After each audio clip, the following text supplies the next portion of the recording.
You're listening to Transmission on 4ZZZ, amplifying the trans and gender non-conforming voices of Brisbane and beyond. Hello, you're listening to Transmission on 4ZZZ, all about amplifying the trans and gender non-conforming voices of Meanjin and beyond. My name is Ez, I use he, him pronouns. My name is Sev, I use he and they pronouns. How you doing, Sev? Look, pretty damn good. Yeah? Surprisingly upright for this early in the morning, considering I'm a drag club night owl. Yes, you are a drag club. Look, they put the trans show on in the morning, right? I didn't really get a lot of say. It's like, yes, I'm a morning person, but most queer and trans folk I know are like up pretty late. Yeah, how else are we going to spend all our time reading and writing fantasy novels and playing video games? Having a chronically online life is up at night, all right? Gosh, Ian, programming coordinator, sort that out. Make it later in the day. Anyway, Transmission. Today we're talking about trans representation. We're going to talk a little bit about maybe some video gaming stuff. A little bit. Yeah. I have, you may know me from Z Games. I did a lot of gaming things for 4ZZZ, and we're talking about trans representation, so that's going to link in with, video games, trans representation. And Seb's also going to be chatting about some of their favorite experiences at the moment with some TV series and stuff as well? Yeah, lots of incredible non-binary and trans actors absolutely killing it in mainstream spaces right now, but some weird discourse in the mainstream press around it. So just looking at trans excellence and then critiquing some of the ways in which we as a, general populace respond to trans people doing brilliantly in the world. What are you... Anyway, sorry, that was a bit of an overreaction. Oh, just you wait. Yeah, oh no. So it's going to be a good episode today. But usually before we, do the general segments of the show and get into some chit-chat, we've got the week in community events. So I'll start off with Queensland Council Visibility Queensland in Toowoomba. So this will be out at Toowoomba. We don't know the exact location yet, but on Thursday the 23rd of February at 10 a.m. till 3 p.m, be seen, be heard, be a part of shaping a future for our LGBTQIA+, sister girl and brother boy communities here in Queensland. Draw, write, sing, paint, dance, talk your life into the stories that will shape the future 10 years of our queer communities in Queensland. There are a number of key strategies across ageing, women's health and mental health that are being discussed this year, with actions being put into place that will take us through to the next decade. We want you to come and help us shape these strategies by talking us through what day-to-day life looks like for you. What helps, what doesn't. All experiences are important in shaping responses that will change our futures for the better. I actually attended this event when they had the Brisbane-based one in Helen Street in Tenerife, which is where Queensland Council are now. And it was a really great day. It was like 5 hours of us brainstorming ways that mental health, Queensland Mental Health, the actual government organisation, in case you're wondering, actually came and listened to a lot of our concerns, what we need, what things are not working and what things we would like. There was a huge brainstorming session. We broke up into groups. SAS, the community engagement, not community engagement, that's me. The sponsorship coordinator for 4ZZZ was also there with me. And so we had a really great time. There was also some food and drink provided. So if you're in Toowoomba, please go along to that, because all this stuff is about collecting data and information that will hopefully inform the Queensland mental health on better ways to give us support as LGBTQI+ people, particularly the trans folks. So yeah, you should take a look at that. It is on Thursday, the 23rd of February, 10 a.m. I will pop a link up on the Transmission Facebook page at Trans Radio with a Z, and you can take a look at it there. Coming up on Saturday, the 25th of February in Wynn Lane, we have Q Night, the Mardi Gras edition. So this is Q Night at Quiver, built for comfort, curiosity, questions and queers. Q's it's Mardi Gras, and what better way to celebrate than together? Our classic slogan, don't sit on your couch, sit on ours, doesn't mean you get to miss all the fashion on the field. We'll roll out our telly so we can watch the Sydney Mardi Gras 45th anniversary as one. So this is Win Lane, Saturday 25th of February from 5 p.m. It's free entry, but it is an 18-plus event. You can register via the ticket link for a free RSVP. Let's kick off at 5 again. And there is facilitated mingling at 6 p.m. and at 8 p.m. It's an outdoor laneway with DJs from 9 till midnight. Also coming up, and of maybe some particular interest to our gaming nerds amongst us, on Friday, March 10th from 7 p.m. at Backdock Arts in Fortitude Valley, we have the Heel Fire Club presents the Super Mario Party. Yee-hoo! Sorry, I had to do it. When your favorite characters from the Mushroom Kingdom get together for an all-out celebration in honor of their favorite Italian plumber, featuring a collection of Mianjin's amazing burlesque and drag artists. So doors are open from 7 p.m. for a 7:30 show. It's 18-plus event. Tickets are $30 plus booking fee.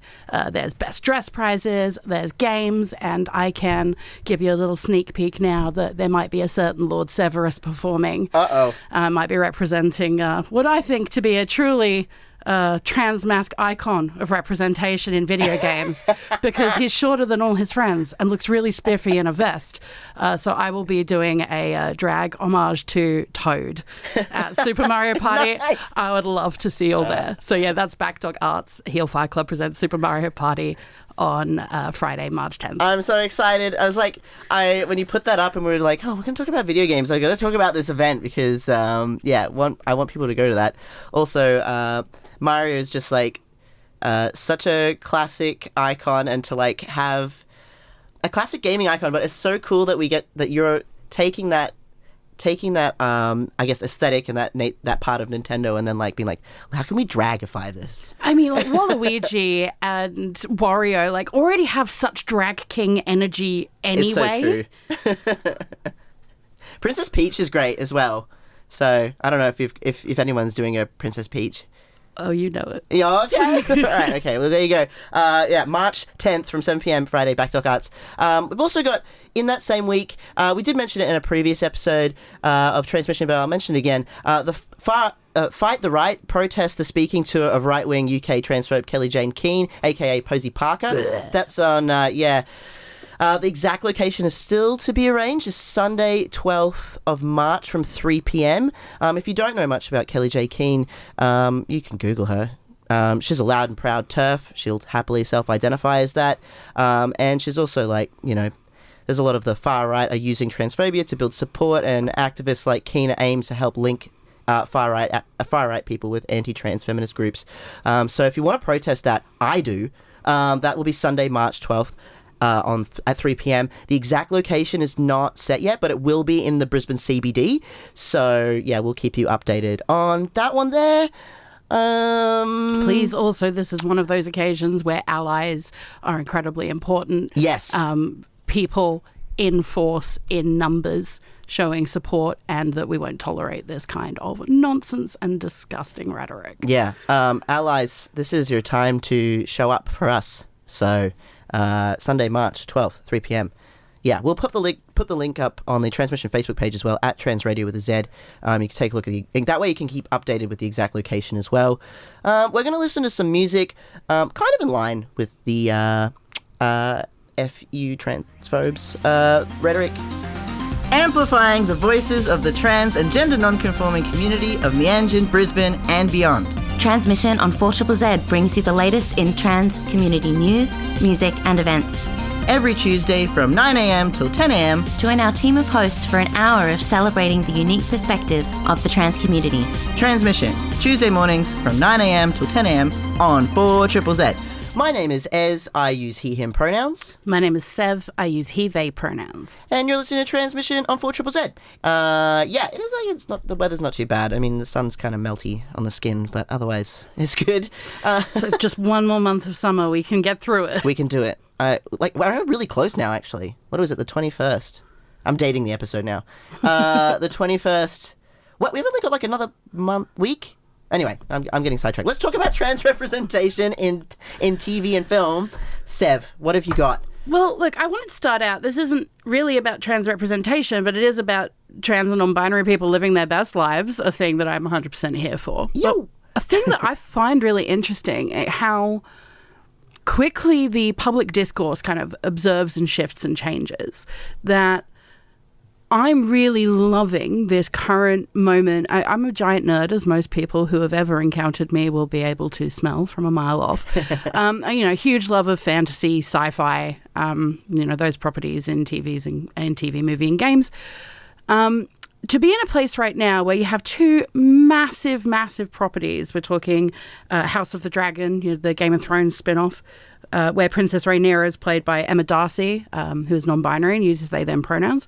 But also we've got Bella Ramsey playing Ellie in the Last of Us TV show, which I am soaking up all of right now because the show is divine. But watching powerful performances come out of these incredible actors, and then hearing the way they interview and talk about the experiences, challenges, and joy and excitement that come out of playing strong women characters, because that's an expression of their artistic flexibility, because that's an ability for them to explore themselves and their relationship with ideas of power and gender and femininity from a comfortable position of being out and non-binary, I think is opening up some really cool discussions for people to observe maybe the complexities of non-binary identities. I think it's one of the harder things for cis people on the outside who don't have much connection with trans and non-binary people. I found it was one of the harder things to explain. Me personally, I remember when I, switched from using they, them pronouns to asking people to use he, they pronouns, the number of predominantly older, but not entirely, cis people in my life who are like, oh, thank you, that I can do. That's a lot easier for me, right? And I'm not saying that's not part of one of the reasons why I expanded my pronoun use. I mean, I'm down with all the gender clowning, that's just my life. But I did find that some people were still not capable of having understanding of what non-gendered or multi-gendered or gender fluid or non-binary could look like, because it's so far out of their experiences of gender. When you've been raised on blue is this and pink is this and those are the two things, full stop, the end, anything that changes that, it's like, what do you mean there's not two? There's many? People are like, what? You can't just do that. Well, no, we can do that. In fact, it's been happening this whole time. You've just been... Society's brainwashed, predominantly by white colonizers, and that's how that works. So but I also, from an acting perspective, when I think about non-binary actors and how so many exist, whether they're out or not, they're there, who plays Kai in Grey's Anatomy, I cannot remember their name right now, but they're 6 foot and gorgeous, and they play also a non-binary character. So it's a non-binary actor playing a non-binary character, and it's really fantastic the way that Grey's Anatomy have implemented this character without making a big deal out of it. They use they, them pronouns effortlessly, all characters, and so on.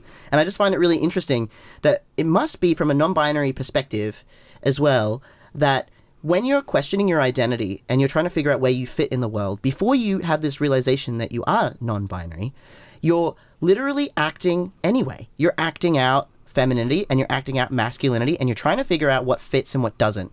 And when the reality sets in that neither of them actually fit, but they both maybe exist at the same time in different ways, then the ability to act and perform skyrockets. And I think non-binary people have the propensity to actually be better actors than any other kind of actor. For characters of all genders. Yes, right? Because literally. of that understanding, that experimentation, and all of that life experience put into breaking down what elements of femininity, masculinity, non-gendered experience look like, and reconstructing them in a way that you understand personally for yourself also means having these big piles of things that didn't work for you, but you have a nuanced understanding of. Absolutely. It's also it's really incredible to see, I also think that non-binary actors and probably even women actors probably can play men better than men if we were actually to have the chance and the opportunity to create that kind of media. I would be into that. Well, this is one of those discussions that I then find really interesting, right? Obviously, I will always back trans characters being played by trans actors, just because trans actors deserve roles for themselves and to represent themselves, to represent ourselves. But also just there's not enough work for trans actors. So obviously give trans people trans roles. But I do love the freedom in art, in acting, in expression to explore yourself, to explore more. And I would love to see more cis women playing cis men characters. Oh my gosh, I would love that. I would love that. I want to see this. Also, you don't know what you look like from the outside. People can perceive things differently, pick up different things, and that's really fascinating. I mean, there's no right or wrong way to do art, and it's just like people keep forgetting that. I feel like people forget that all the time. There's no right or wrong way to make anything. And there's something about authenticity in performance that the thing that really gets me, just to gush about the Last of Us TV show do it. a few minutes. One of the things I really appreciate about Ellie, the character, I mean, canonically queer, if everyone is aware, sorry if that's Last of Us game spoilers for you, but, Damn. But Bella Ramsey plays this character with such a just innate sense of just doing their thing to survive, that the character feels lived in and innately queer in a non-defined way. For me, observing Bella playing Ellie, I don't really have a sense of the character's gender or the character's sexuality, just that this is a young person going through literally the worst possible circumstance. Yeah, I mean, and trying to survive. It's a great survival video game with and the TV series is also I love Pedro Pascal who plays Ellie's like a parental figure. I'm not going to give away much on what's happening because I don't want to spoil anything for anyone. But Pedro Pascal, by the end of the decade, will be playing every paternal figure in a sci-fi franchise. I mean, I hope so. He's just gorgeous. It's just spectacular. Oh, and a fierce trans ally. Let's remember. Yeah, and also he played what was a bisexual man in Game of Thrones as well, which was controversial at the time. Yeah, it's not called Game of Thrones. It's called the Oberyn Martell Show. Sorry, and then very, very later on, it's called the Lyanna Mormont Show. Yes. Lyanna Mormont, also played by Bella Ramsey. Not to be confused with the Ramseys that are in the TV series. No, different vibes. Yeah, it's throwing people out now. But we also, so with trans representation and film and actors and how people are perceiving things weird, we just, Sev came in this morning in the studio and was telling me about how the Brit Awards decided to didn't they just remove gender and have a gender neutral category or something? This is weird. It was a year or two ago. The Brit Awards decided it was going to remove gendered categories from its Artist of the Year award, which in theory I fully support. However, except for obviously we don't live in the ideal world that I imagine, or my sweet little queer bubble where everybody has a fair everybody go. Gets it. And this year at the Brit Awards, considering they have removed gendered award titles, every single person nominated for Artist of the Year was a cis man. Yeah. Every single one. This year's Artist of the Year nominees are all men. Harry Styles, George Ezra, rappers Stormzy and Central C, and DJ. I don't even know half these people because I don't dial into mainstream pop culture very often. I listen to 4ZZZ. So should you. So should you. But this is what galls me though, because I would love, seeing these incredible performances and these very high profile properties at the moment. I think we should be talking about a mix category. I think we should be talking about, if we're going to have a best woman actor and a best man actor, we're going to have a best non-binary actor and musician and artist. I am open to the conversations that are okay, well, let's remove all gender from category and just talk about artistic merit. But I don't think we live in that world where there is an even playing field. I think women's categories existed in order to highlight the incredible work women were doing in the field, but were always being overlooked because of the contributions and, worship of men in the industry. I don't think taking, firstly, awards away from women is the solution to this, and none of this is highlighting It's not. trans and non-binary contributions to art either. So it's not working. I'm very here for discussions about the fact that we can't actually move everything so quickly as to remove the fact that this is a thing that needs consideration. It's probably better if they actually create more categories than it is to like reduce it down as well. I was saying this recently about there's a national burlesque competition that recently removed its gendered categories and changed to a mixed title, and the winner can choose Mr. Mix or Miss. And there have been discussions about how this is going forth in leather pageantry and stuff as well recently. And I don't know, maybe it's the drag performer in me, but more pageantry, better. More pageantry, always good. I want Best Trans Actor Awards. Right. I want these things now. Instead of a statue, though, I want a sash and a crown and a scepter. I also want a sash and a crown and a scepter. Possibly a whole, knight's outfit, even, if that's a possibility. Yeah, like a sword. A sword, yeah. Yeah, no silly little statuettes. Just give me a big Helen sword. So I don't know. I think it's something that we should really be keeping in mind when we're looking at, firstly, the way that the industry self-critiques, the entertainment industry self-critiques, because it can't be trusted. Yeah, no, I agree. It cannot be trusted. Speaking of industries that can't be trusted, I'm really excited to talk about video games with you. Yes, actually, we will talk about some video games. We'll talk about some trans representation in video games when we come back from some music. I'm Lord Severus, and you're listening to Transmission on 4ZZZ. You're listening to Transmission on 4ZZZ. My name is Ez. I use he, him pronouns. My name is Sev. I use he and they pronouns. Sev and Ez. So great. I like that. It's like nice one-syllable names. I'm happy. You're listening to Transmission, where we're all about talking about trans and gender non-conforming stuff and things and issues and so forth. Really articulate there. We're going to be talking a little bit about trans representation in some video games. If you listen to Transmission, you know who I am. If you listen to a lot of 4ZZZ generally, I've also come from Z Games. I was the lead producer on that show for 2 years and did lots of gaming stuff and a lot in like the local community, broadly, all sorts of stuff. But when we're talking about trans representation in media, first thing I wanted to talk about was video games. So, and Sev talked a little about Last of Us. Malcolm texted in saying, "Damn it, I haven't played The Last of Us. Spoiled the whole game for me, Sev." So sorry, Malcolm. That literally is the whole plot. Peoples be queer. Yeah, peoples be queer. Plot ruined. No, it's not. It's not ruined. You should totally consume that media. Please play The Last of Us. Yeah, play the game. Watch the series. Play the game first. I recommend. They link well together. I haven't watched or played The Last of Us. I don't know what kind of gamer I am, but I'm not one who's played that. But also, please watch the TV show and then call me if you need someone to talk to after episode 3, because I sobbed so hard. It was beautiful. Yeah, I heard lots of people have been having like emotional experiences with the series. I gotta watch it. So stunning. Just like, if San Junipero Black Mirror episode was one of your favorite things that ever happened, like it was for me, please go watch The Last of Us. You've been told. You've been told. Here by Sev. Anyway, sorry, we'll just move into some games. Into video games. We're getting really excited about Last of Us, and I keep forgetting there's other video games. So there's this game, Celeste, which is a platformer. 2D platformer. It's an indie game made by an independent company. I'm not going to name the company because the company uses the dead name of the trans designer. Maddie is her name.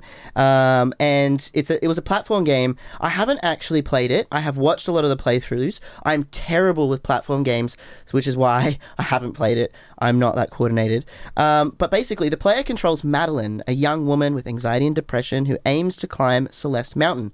During her climb, she encounters several characters, including a personification of her self-doubt, known as Badeline, who attempts to stop her from climbing the mountain.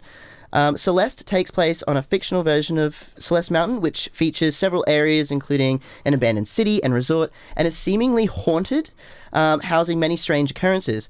Madeline, a young woman who serves as the protagonist, spontaneously decides to climb Celeste Mountain to regain self-esteem, and stubbornly persists until she reaches the mountain's summit. Upon her arrival at the mountain's base, she meets an elderly woman called Granny, who warns her against climbing the mountain. After ignoring Granny, Madeline, meteor-obsessed traveler from Seattle, meets Madeline encounters an abandoned city where she meets Theo, a social media-obsessed traveler from Seattle in the next area.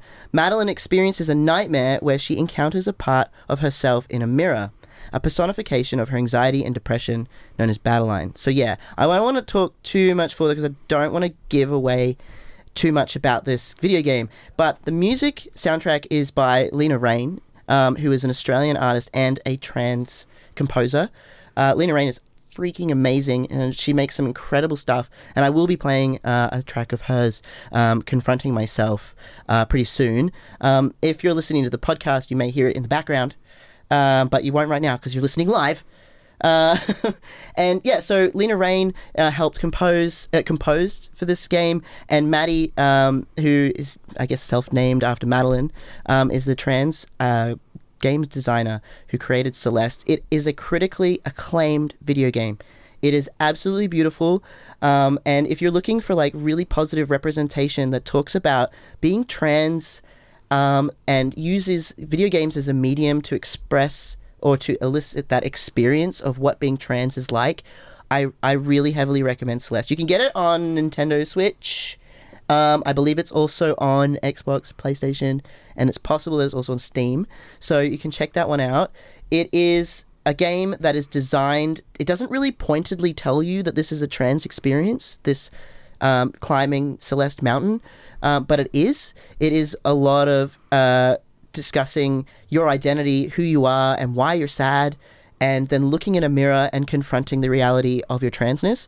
And it's done in such a beautiful, eloquent way that it's very emotional. There's just a bit of like content and themes with the game too. It is heavy, but it's a timeless classic now. I think most gaming trans communities that I'm in know Celeste and know it well. So if that's something that you'd like to experience and play, you should. So yeah.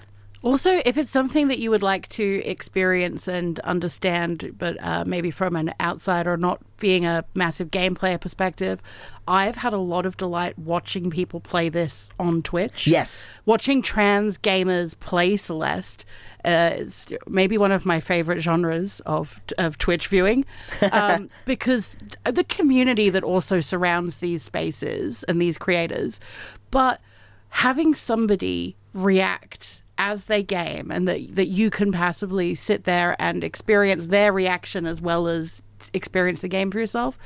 I wasn't really into watching other people game for quite some time until I realized it was about the content creators I was watching and not necessarily the format. Once I started watching disabled creators and trans creators and the way they responded to and navigated, themes and storylines and gameplay, it was like, so finally found my genre of viewing other people gaming. And yeah, watching people play Celeste is also really delightful. So if playing it isn't really your speed, but you'd like to see what it's all about, definitely go have a look for it on Twitch. Twitch also completely free to watch things on Twitch. So if you can't afford the game and you would like to watch, like Sev said, a content creator explore it and react, you should.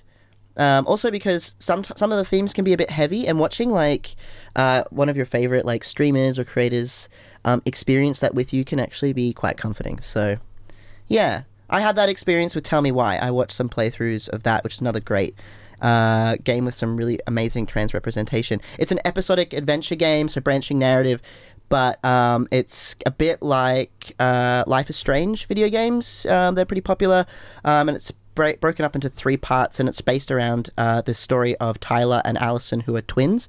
Tyler is a trans man, and he is all set in Alaska, somewhere cold in North America. And it's really beautiful, visually stunning. The music's amazing. Everything about it is just an excellent game. And it did a really good job of addressing things like, he's a trans guy who left this country town, transitioned in a bigger city, looks very physically different from when he first was back, when he first started out in this small town, and then he comes back due to a death in the family, and they had to tie everything up, and so he comes back and he runs into people that he knew from a long time ago, and how these people in the small community react to him being so different. And these things it's really beautifully navigated. It's done really well. Tyler is a very strong, self-assured young man, and how he addresses and confronts each challenge is really beautiful. But also the heartwarming reactions from Alison, his sister, his twin sister, and how she's there for him and how she is an ally to him is a really wonderful example to allies out of the game as well. So, you know, that's another game that you could also potentially check out. I think that's free on Xbox Game Pass. Tell me why. And the soundtrack for that is also exceptional. We're going to say goodbye. Because it's that time already. It's that time already. I know. Have an amazing day, everybody. Thank you so much for joining us at Transmission. I love being here so much. Yeah, I love you being here. It's so great having new voices this year. I'm just yeah, I'm sorry, I'm just getting giddy. Yeah, anyway, my name is Ez. Thank you so much for tuning in to Transmission. We'll be back next week with some more amazing content from our trans community. Yeah, and if you'd like to check anything else out that we do, head over to Transmission, our Facebook page, Trans Radio with a Z, at Trans Radio with a Z. That's all our stuff there, and you can listen back to all our podcasts if there are other things you like to hear. Also, we're on demand, 4ZZZ. We rule. Support us. Do that. All those things. Anyway, I'm gonna go now. Thank you so much for listening to Transmission. See you next Tuesday, 9 to 10 a.m. on 4ZZZ.